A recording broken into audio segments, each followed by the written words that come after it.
Om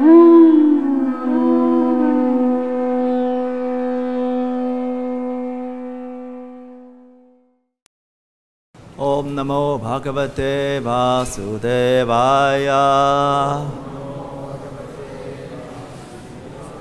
Om Namo Bhagavate Vasudevaya. Om Namo Bhagavate Vasudevaya. Narayana Namaskrityam Naram Chaivam Narottamam Devim Saraswatim Vyasam Tato Chayam Udirayat Nastapreshu Abhatreshu Nityam Bhagavata Sevaya Bhagavatu Uttama Shloke Bhakti Bhavati Naishtiki.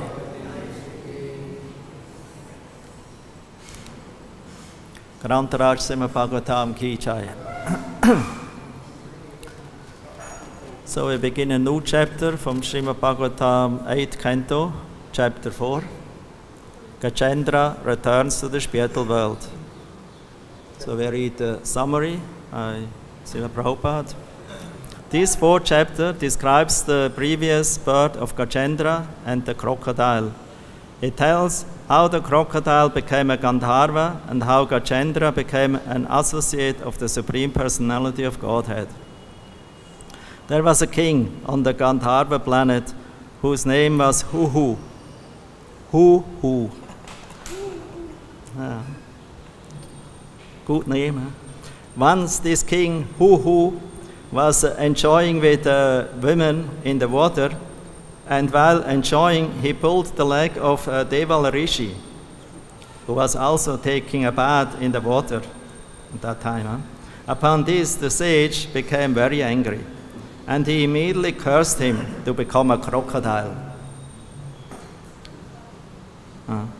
King Huhu was very sorry when cursed in that way, and he begged pardon from the sage, who in compassion gave him the benediction that he would be freed when Gajendra was delivered by the personality of Godhead. Understandable? Huh? Thus, the crocodile was delivered when killed by Narayana, Lord Narayana. When Gajendra, by the mercy of the Lord, became one of the Lord's associates in Vaikuntha, he got 4 hands. This achievement is called Sarupya Mukti, or the liberation of receiving a spiritual body exactly like that of Narayana. Gajendra, in his previous birth, had been a great devotee of Lord Vishnu. His name was Indradyumna, and he was the king of the Tamil country.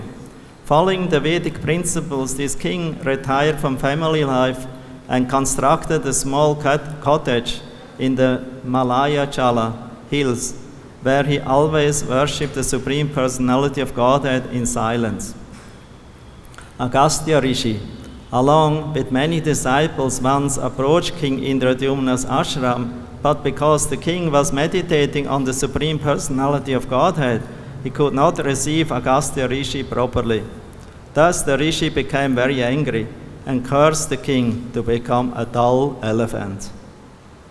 In accordance with this curse, the king was born as an elephant, and he forgot all about his previous activities in devotional service. Nonetheless, in this birth, as an elephant, when he was dangerously attacked by the crocodile, he remembered his past life in devotional service and remembered the prayer he had learned in that life. Because of this prayer, he again received the mercy of the Lord. Thus, he was immediately delivered, and he became one of the Lord's 4-handed associates. Shukadeva Goswami ends this chapter by describing the good fortune of the elephant.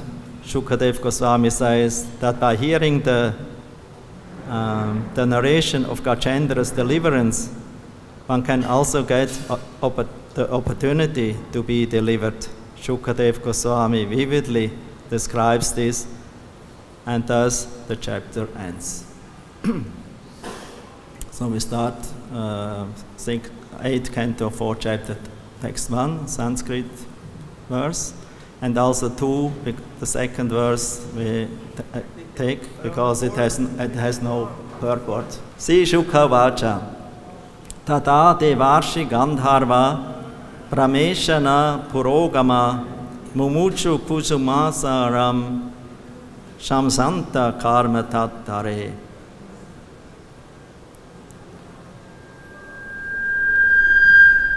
Word for word we take. Si Shukha Uvacha. Si Shukadeva Goswami said. Tada, at that time, when Gajendra was delivered. Only you are speaking or repeating? I only hear you. Devarshi Gandharva, the demigods, the sages, and Gandharvas. Brahma Ishana Purogama, headed by Lord Brahma and Lord Shiva. Brahma and Ishana. Mumuchu, showered. Kusuma. Kusuma Asaram. A covering of flowers. Sham Santaha, while praising. Karma, transcendental activity. Tat, Gajendra Mokshana. Hare, of the Supreme Personality of Godhead. Translation and purport by His Divine Grace Srila Prabhupada Ki Jai. Sri Shukadeva Goswami said, when the Lord delivered Gajendra, king of the elephants, all the demigods, sages and Gandharvas, headed by Brahma and Shiva, praised the activity of the Supreme Personality of Godhead, and showered flowers upon both the Lord and Gajendra. Purport. It is evident from this chapter that great sages like Devala Rishi, Narada Muni, and Agastya Muni will sometimes curse someone.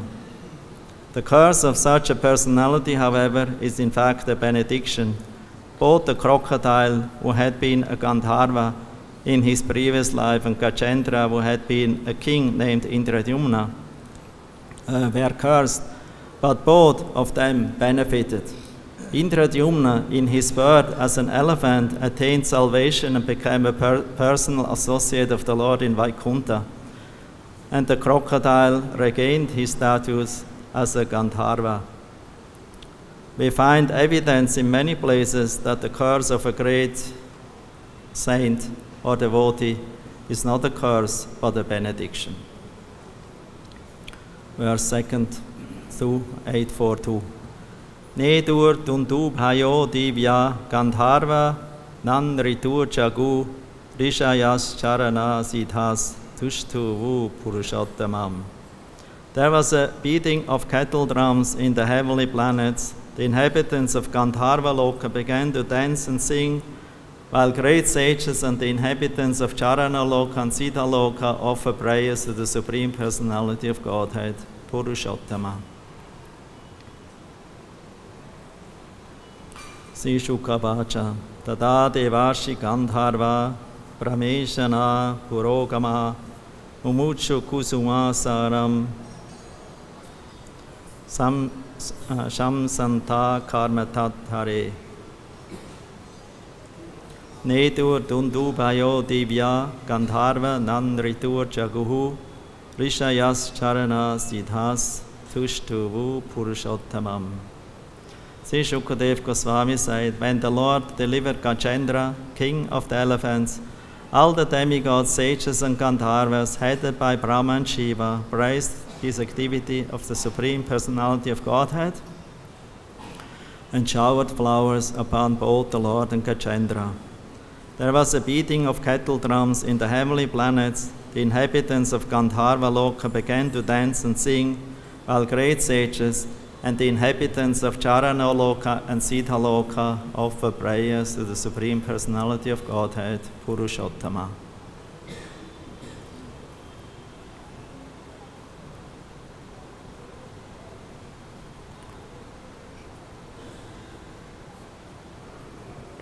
Om Agyatim Ranyasya Gananchana Salakayam Chakshurun Militam Yena Tasma Shikarave Namah Sri Chaitanya Manobhistam Stapitam Yena Bhutale Svayam Rupakatamayam Dadati Svapadantikam Vande Sri Krishna Chaitanya Nityananda Sahoditao Gaudadaya Pushpavanto Chitta Shando Tamonado Vancha Kalpa Trubhyascha Kripa Sindhubevacha Patitanam Pamnebhya Vaishnavebhya Namo Namaha Jai Sri Krishna Chaitanya Prabhu Nityananda Shri Advaita Gadadha Shivasadi Gaur Bhakta Vrinda Hare Krishna Krishna Krishna Hare Hare Hare Ram Ram Ram Hare Hare.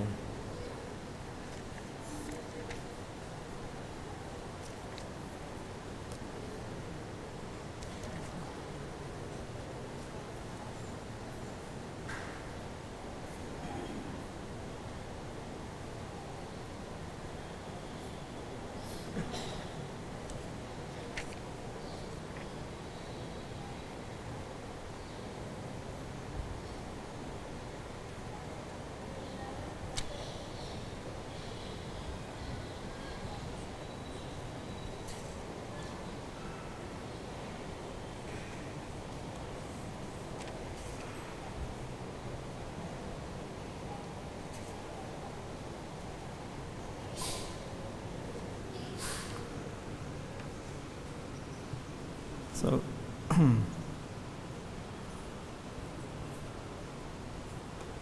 Gachendra Mokshana, this is Sanskrit, the deliverance of Gachendra, who was a great Vaishnava in his previous life. King Indradumna, he offered a prayer, Vedic prayer, to the Lord as a daily sadhana, and he became very absorbed in that prayer and attained a very high realization of Krishna consciousness. But unfortunately, due to a slight mistake, he became cursed to become elephant. Just little offense, little unattentiveness. Actually, it's not even an unattentiveness of his side. It was somehow unconscious. Like the sage whose son, who was in trance, and Maharaj Parikshit came there. He was tired. He wanted to have a resting place. It was in the forest. It was not in the city. He was thirsty. He was hungry.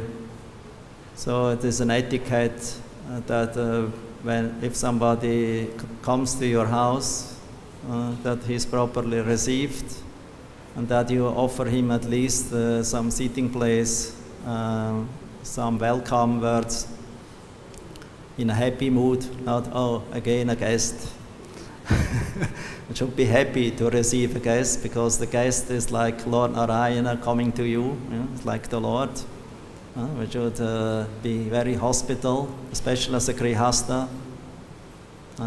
Anyone, even as a sage, in his ashram, if somebody comes to him, he immediately offers him a seating place, some water, some fruits, or whatever is available for him to offer to the guest. But the sage was tolerant because he was absorbed. But the son, when he saw how Maharaj Parikshit offered a garland of a snake towards the sage, who was in trance, he maybe thought Parikshit was a little bewildered, it is said, by the Lord's will, because he already conquered so many and he knew proper behavior, and he always got himself held under control, sense control, mind control, because he was a descendant of the Pandavas. So he knew proper behavior, but somehow or other he was bewildered at that time,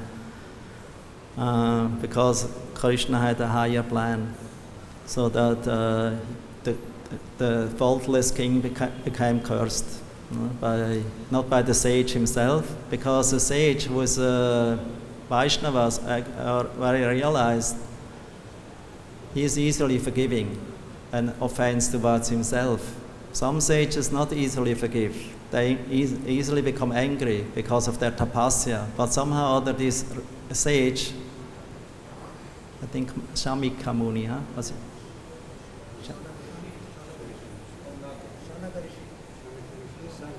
No, Chanakari. Shaunakarishi. Shaunakarishi. He didn't become upset. He didn't become angry. But his son became Shringi, because he was an upstart. He was a teenager, and he was a little proud to be a Brahmana, a little too passionate, and he wanted to show to his friends his Brahmatejas, his powers, and so he cursed the faultless king. And although the sage could do something, he felt very bad, and he could do something, but because a Brahmana spoke the curse, it is accepted that it is unchangeable, it cannot be reversed. And when Maharaj Parikshit received the message of his dad that he will be bitten by a magical snake in 7 days, he accepted it as the plan of the Lord for a higher purpose. Also in the 6th canto, there was one sage,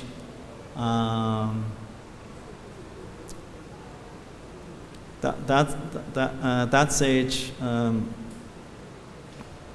he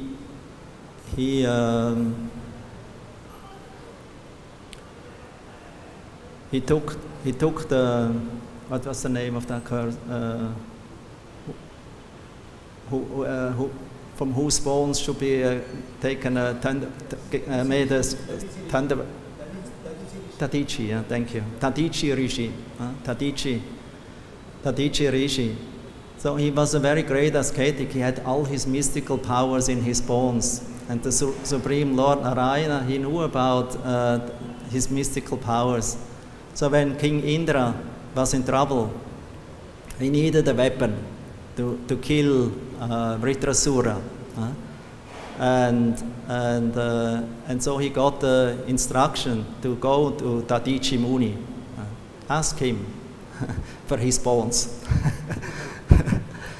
Who will surrender his bones to somebody if he will come to you?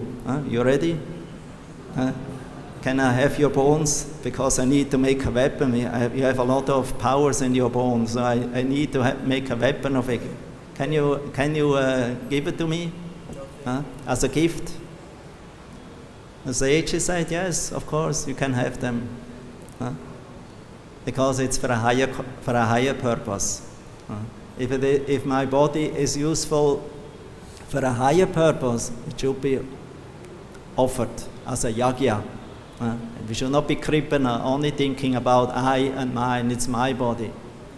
Therefore, even a devotee is ready to offer his body to the spiritual master, to the mission of the spiritual master and of Sri Chaitanya Mahaprabhu, without thinking what will happen with my body. Actually, the devotee is ready to offer as a sacrifice, on Prabhupada's request, tons of gallons of blood for delivering even one conditioned soul from the cycle of birth and death. That's a commitment that every devotee should take upon himself to make at least one devotee So Vaishnava is always parakripa moya, parakripa moya, paradukha dukhi kripa moya. He feels miserable if others are miserable, and he becomes happy if others are happy. That we can see in Prabhupada. He mentioned his only purpose why he actually went to America, why he traveled so many times around the world in a very risky age, was to make the people happy. And he knew the secret of happiness is not material enjoyment.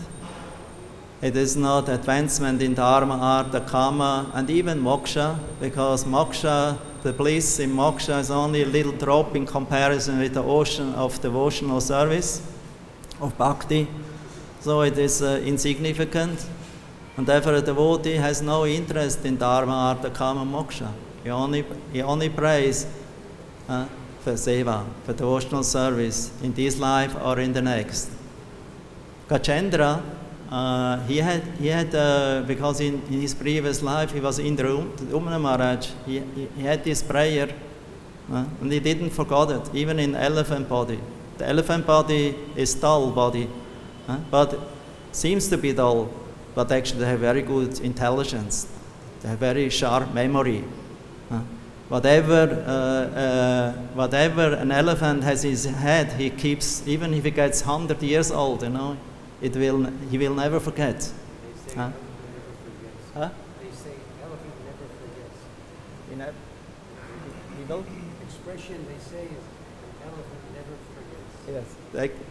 Prabhu says the expression is an elephant never forgets. And we have seen in Mayapur. In Mayapur we had an elephant there, who was the carrier of Radha Madhava. He never forgets. No, he never forgets who is his friend, who did something good to him, and he never forgets if somebody did harm him, right?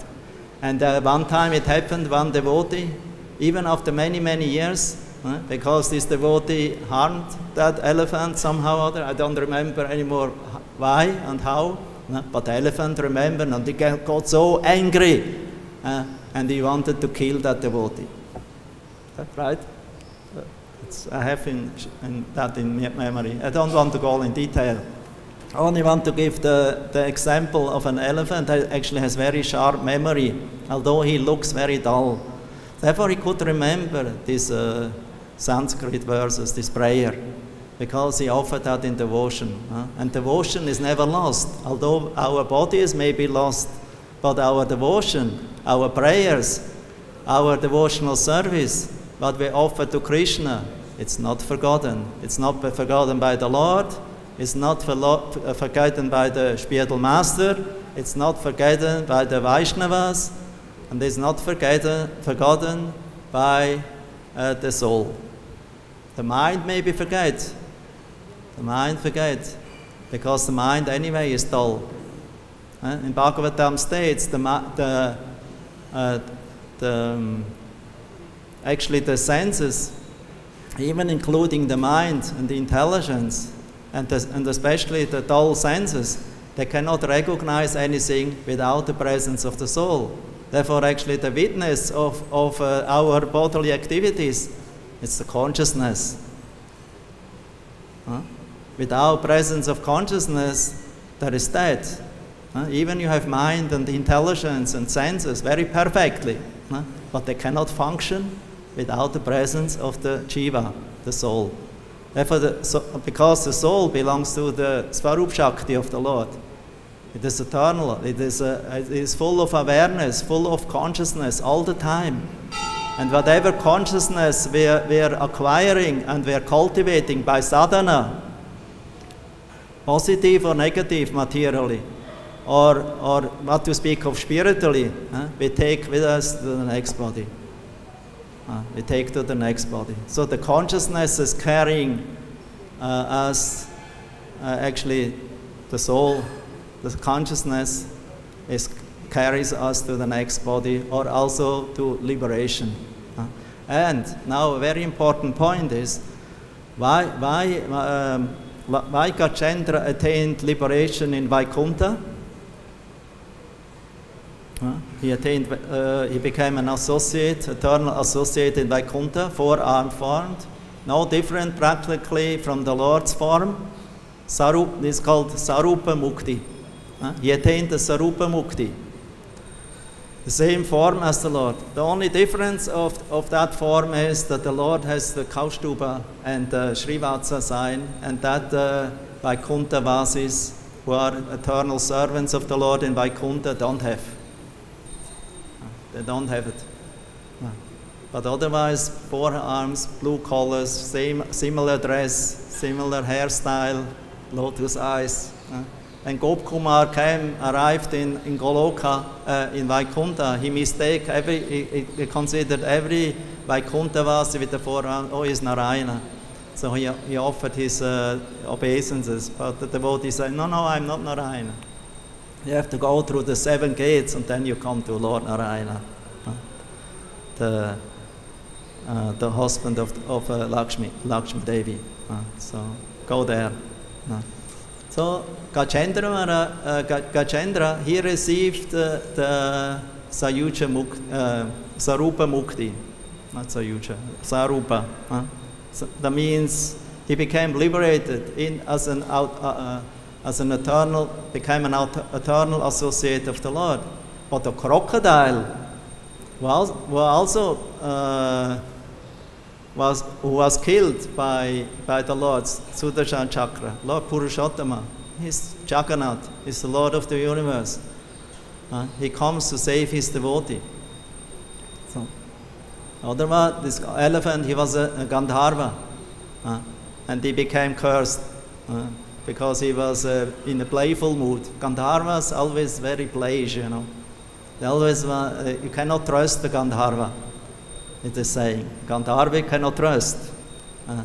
They can sing nicely, they can speak nicely, very flirting way, and they're always surrounded by many women. They're always in enjoying mood. And because in this way they become a little intoxicated. Sometimes a little more, sometimes a little less, but quite a lot of intoxication. Intoxication because of passion. Because Gandharvas are very much in passion. They can be very good, very gentle, if they are in the mood, but they can also become very tricky, very mischievous if they are in the mood. Because they have two minds. They cannot trust Gandharva. Therefore, never trust Gandharva. They're very tricky. And therefore, this Gandharva, he was in his playful mood. He saw a sage there in meditation or doing his ritual in the river. And he thought, oh, I will make a trick with him. I will tease him. And he captured his leg. He dived under the water and dragged his leg from where he was standing on it, you know, in meditation, absorption in Gayatri mantra. And of course, you know, the sage was surprised what's going on. So he became very angry. Anger shoots out of sages, you know, not the compassion at this point if they become hurt. Because sages are very great tapasvis, they're very great renunciates, and because of their tapasya, they easily can become angry, easily also can give blessing. They're asutosh. Asutosh. Therefore, we also have to be careful with sages, that we are not hurting them. Be gentle and respectful to the sages. Whoever it is, don't think, oh, I'm more powerful because I'm a Gandharva, he's only a sage. No, they can harm anyone. There's a saying, one cannot be, well, I'm not afraid of anything in this material world. Only of the curse of a Brahmana I'm very much afraid. Because the curse of Brahmana is, I would say,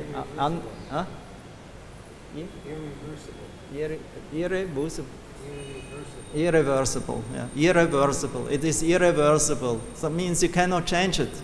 You have to accept it. It's because it was your fault. And then it's only a way how we accept it. Like that, we have to accept. So, for diseases, we have to accept. So many things in material world we have to accept, happiness and distress. But it's the consciousness what we make out of it. How we are looking at it. So therefore there is nothing good, there is nothing bad. Because it's all manoratena, manodharma.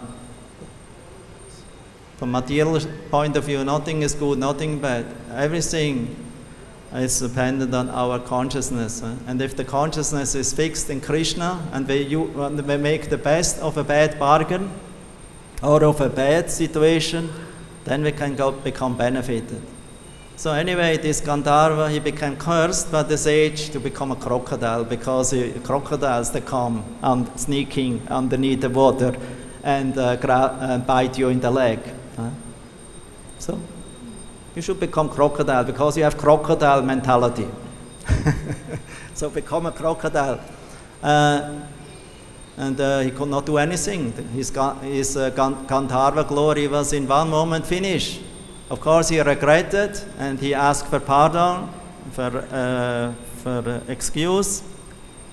But because the curse was already spoken, so the sage, he became a little mellow and compassionate and told, okay, in next life, as a crocodile, you will bite Gajendra, and then he also will become benefited. The Lord will come and will kill you with the Sudarshan chakra, and you will go back to Gandharva Loka, where you came from. So now the question or the point is, what is the reason why the Gandharva was sent to Gandharva Loka? Although purified, he actually became purified of his sin of an offense to the Brahmana, to a sage. Of that, he became purified. And he became killed by the Sudarshan chakra. He became purified, but he could not attain Vaikuntha or deliverance from the material world, because he had no desire, no samskara for it. Gajendra had a samskara for it, already from previous life. And then when he became saved, Gajendra Mokshana, by Lord Narayana himself, he came because he was calling out for the Lord in a helpful mood. Therefore Gajendra is in taking shelter in the Lord. He's an Artha devotee. He was in anxiety about his life, but because he was devotional from previous life already, so he called out to the Lord in a helpless way, please help me, and he offered his prayers, and he was not asking for just save my life. That's also a very important point. He didn't request the Lord to save my life, so that I can longer way enjoy with my elephant family. Because for an elephant, they're also attached to his family and everything surrounding, because he was the king of the elephants. He was Gajendra. He was the king of the elephants. So he also wanted to enjoy. He was not ready to give up. Normally one doesn't want to give up the body, even if you're in a miserable condition. Even if you're an elephant, even if you're a crocodile, nobody wants to die. Everyone makes all kinds of arrangements not to die. But Gajendra was asking for the Lord for help, and he attained Goloka, he attained Vaikuntha. He attained liberation, Vaikuntha, become an associate of the Lord with a similar body as the Lord, living on the same planet as the Lord. Why? So Vishwanath Chakravarti Thakur, he gives the answer. Because Gajendra, he was praying in the previous chapter, in one verse, everyone is endeavoring for Dharma, Artha, Kama, Moksha, but when they are very fortunate, they come to the platform of liberation. That means attaining liberation in Vaikuntha. And therefore, my only desire is, please deliver me from this Dharma, Artha, Kama, Moksha mentality, and accept me accept me as one of your associates in the spiritual world. Give me an immortal body in Vaikuntha. So he was praying like that. Crocodile soul was not praying like that. Therefore, he had no desire in that direction. He only wanted to be a Gandharva. So he became a Gandharva again. So he became reinstalled again back to Gandharva Loka.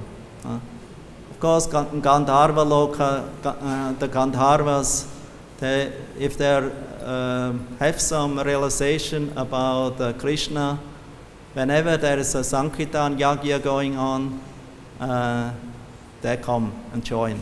They sing and dance because they're very good singers, dancers, musicians. So they will join.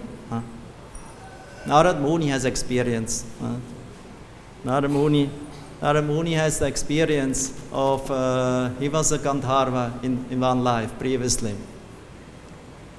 before Shudrani, son of Shudrani, in his previous life. It is mentioned, I think also 6th canto, the story, Narada tells the story how he was cursed. He himself became cursed by the demigods, because the demigods in the heavenly planets, they also have Sankirtan. They sing and dance, because Sankirtan is it's a process of archanam also, of deity worship. And we worship deity. There's one process, it's called Sankirtan, singing and dancing. Sankirtan also means deep absorption in the holy name, glorifying the Lord's holy name, circumambulating the temple or the deity we worship, the demigods worship, and they have Sankirtan. And there was this Gandharva who was surrounded again by many ladies, women, and he was a very good singer. He was a star. He was like a pop star. And he was very popular amongst the groupies of women who were hanging around him and glorifying him and singing with him. And the demigods invited him also, please join. Actually, even without invitation, when a procession is going on, when the deity is coming out of the temple, when there is Ratha Yatra, when there is a circumambulation of the temple with the deity, one has to follow the deity.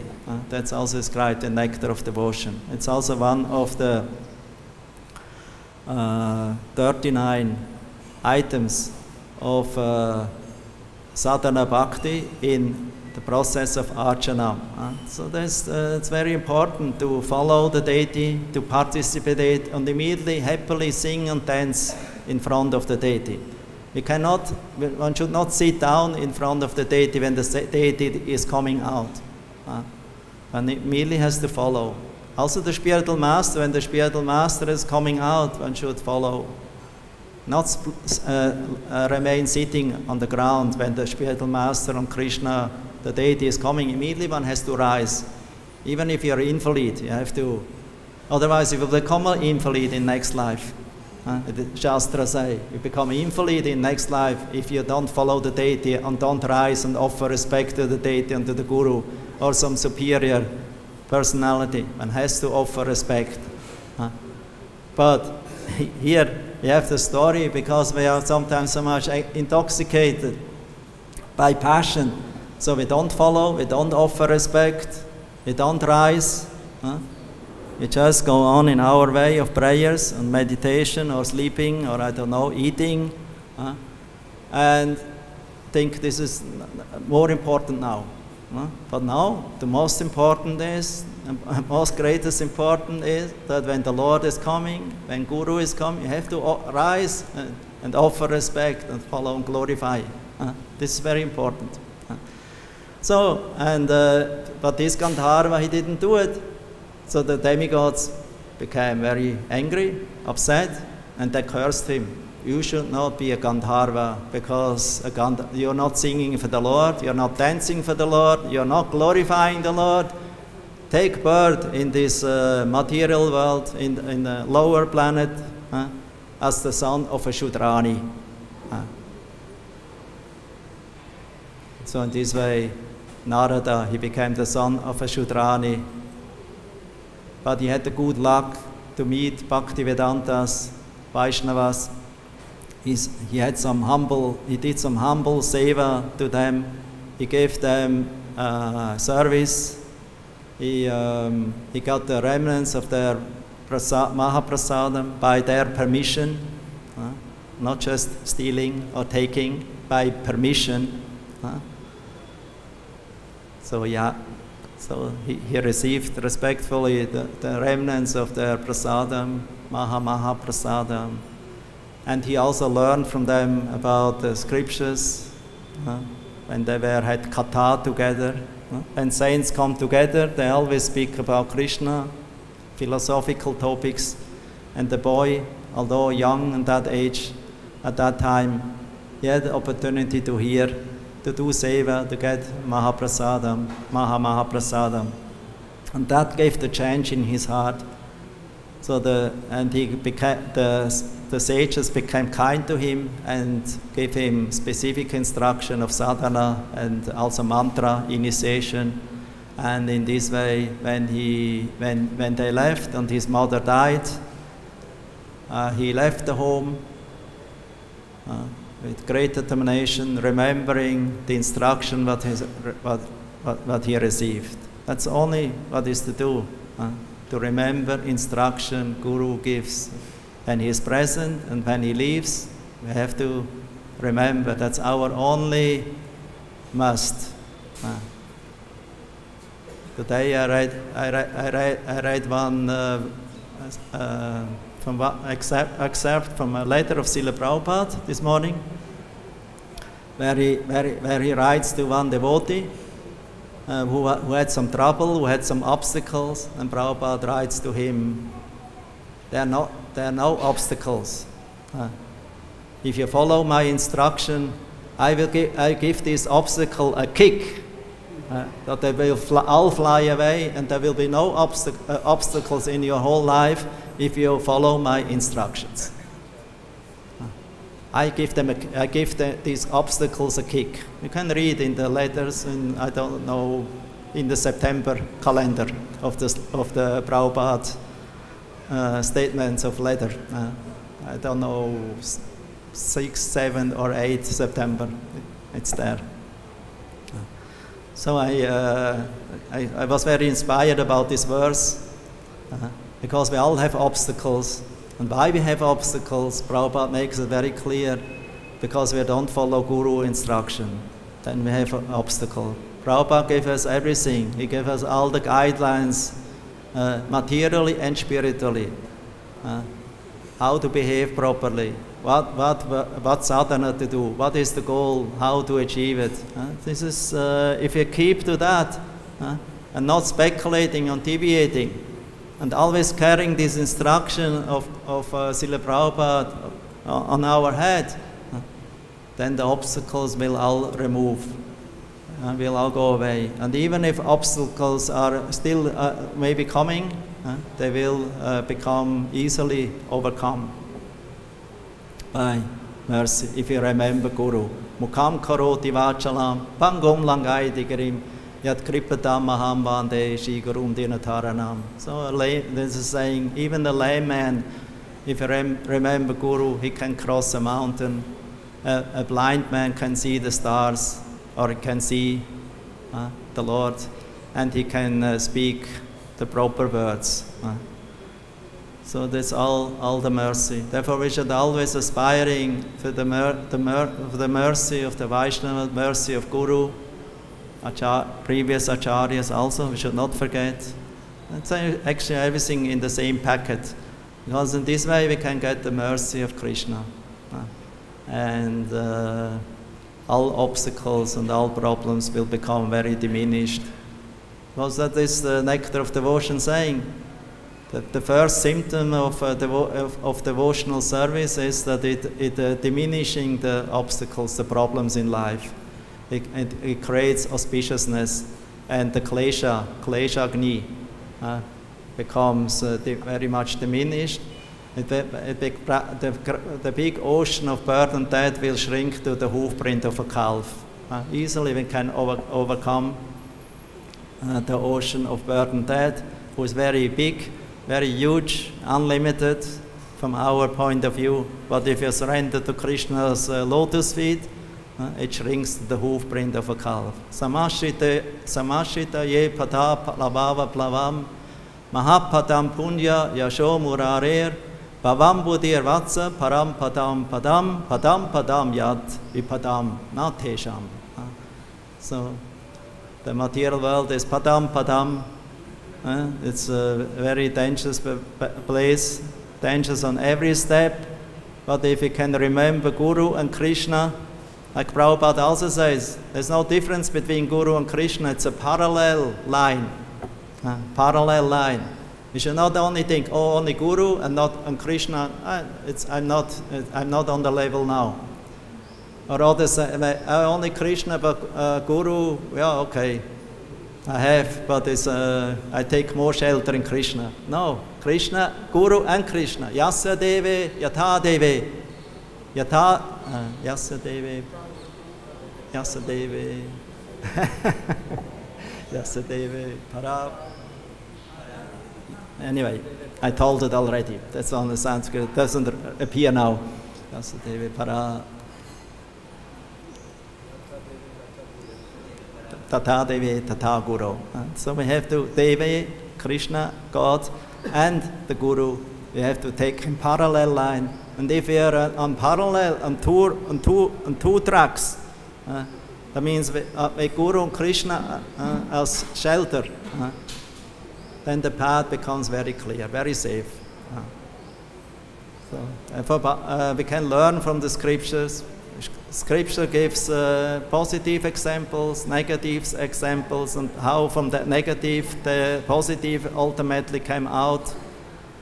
So we can learn everything from Bhagavatam. Like Bharata Maharaj also, in previous life he became cursed. Actually not cursed, he became attracted to a deer and then had to take birth as a deer. Accordingly, but he could keep his high level of realization, self-realization in his dear body. And at one point he gave up, he regretted and that he did this in previous life. He could remember everything and he prepared himself for next life, and then he took birth as Chad Bharat, 5th canto, the very nice episode. Chad Bharat's instructions is to King Rahugana about self-realization, about the mind. The mind is greatest enemy, if not engaged properly in Krishna consciousness, if not controlled. But the same mind will become our friend if he is properly engaged. Atma means soul, Atma means also mind. So if the soul is engaged in Krishna consciousness, it becomes purified, it becomes happy.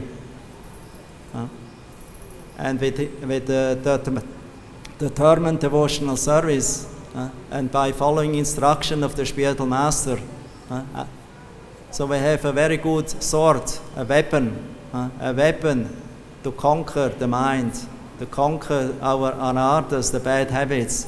And then with the help of the mind, actually we need the mind, we cannot destroy the mind.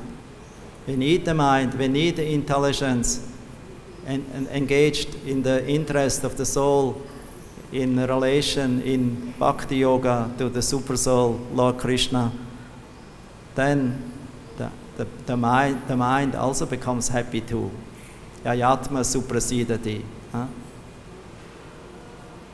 If one is free of Rajaguna, Tamaguna, and is situated in Sattvaguna, transcendental goodness, free of lust and greed and offensive mentality, then one is situated in goodness, one becomes happy, because goodness creates happiness, real happiness that stays. Anantam, it's eternal, it is non-ending, that happiness. so that happiness is achieved. Ultimately, the mind wants to be happy, the senses want to be happy, but they cannot be happy on their own. They can only demand. And therefore, in one point,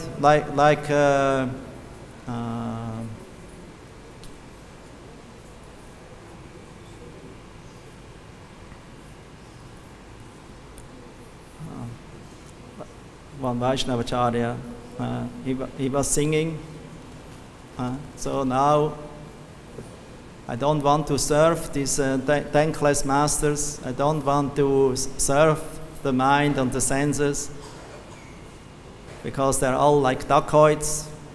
They're just luring me and engaging me in the service, and they're always demanding more and more and more and more and more. But now I came to the conclusion, I'm fed up with serving them, so now I only want to serve one master, and that is Krishna. And these other masters, so-called master, I will ignore them, because if I fix my service in the devotional service to Krishna, then gradually all the senses and the mind, they will become purified. And with the purified senses and mind, then our enemies, lust, greed, anger, illusion, enviousness, jealousy, and so on, will all become removed, will become destroyed, will become like glowworms in the fire or in the light of Krishna consciousness. They lose all the powers, becoming insignificant. So therefore, let us stick to the positive process of bhakti-yoga with determination. Learn from the examples of Bhagavatam that ultimately only holy name, Harinam, and the prayers to the Lord, sincere prayers offered from Sharanagati, with full surrendering, they're ultimately our friends and our only helpers. And whoever remembers you or reminds you in this way, like the spiritual master and the Vaishnavas, they're our friends. With them we should always associate and stay always in this association. Never think there's something similar outside of the association of devotees who also seem to be very friendly and nice and gentle, sometimes even better than the Vaishnavas. No, not possible. There may be many nice and gentle and everything people, but if they don't have Krishna in the center, they're not delivered. So this is only a temporary thing. It's only a show. It's a sentiment. So the sentimentalists are not our friends. Those who tell you the truth are our friends. And that's only Guru and the Vaishnavas who are connected with absolute truth. So I stop here. Thank you very much. Hare Krishna. Any question maybe? Yeah, Prabhu? You want to add something? Huh? I would add something. Yes, very nice. This was a very nice chapter of this temple we've been reading. There was the discussion so many times of curses inflicted by testimony on Vijayendra. And you mentioned others today also in your class. And we learned that because Vijayendra was in a state of distress, he surrendered to Krishna. So this is one of the four categories of people that surrender to Krishna. The next were someone who's in search of wealth, which was Dhruva Maharaj. Those who were in Krishna, sages of Narayanashrama, and those that wanted knowledge of the absolute truth were the four Kumars. So of these others, who was cursed or who themselves invoked a curse on somebody? So, do you know? So, the four Kumars.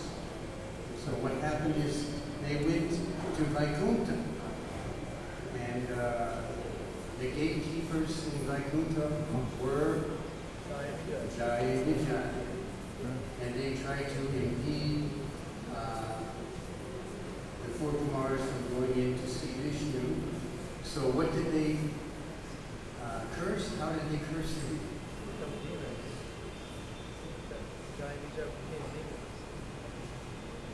They became demons. Yeah, they became demons on their choice. Of their choice. It was 3 lifetimes. In 3 lifetimes they became demons, but they were residents of Vrindavan. Vaikuntha. Vaikuntha, and they, as you mentioned, all the residents of Vaikuntha have 4 arms. Yeah. Everyone looks the same because you didn't know who was Vishnu. But in each circumstance, when these demons were killed, they were killed by Krishna. Ultimately. And so, therefore, they were able to see this. So, these curses are also benedictions. Yeah. Yes. That's what Prabhupada also points out in the purport, that the curse will turn into benediction. If it is a curse by a Vaishnava or a great, powerful, pure sage, not any curse. No, there are many people who curse in this world, but not on the level of realization of the Lord and His end. You also said earlier that the proper etiquette is that, just like when a sage or a saintly person comes to your home, he has to be received properly, provided with nourishment, and given a comfortable seat. Where do you live? Huh? Where do you live? I live. I live here just in the neighborhood. That's a joke. Oh. Oh, because I was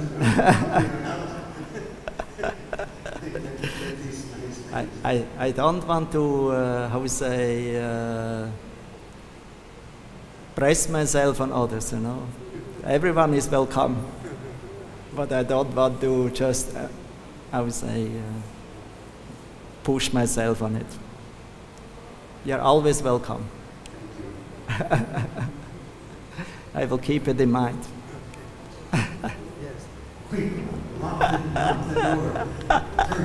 No, I have open door.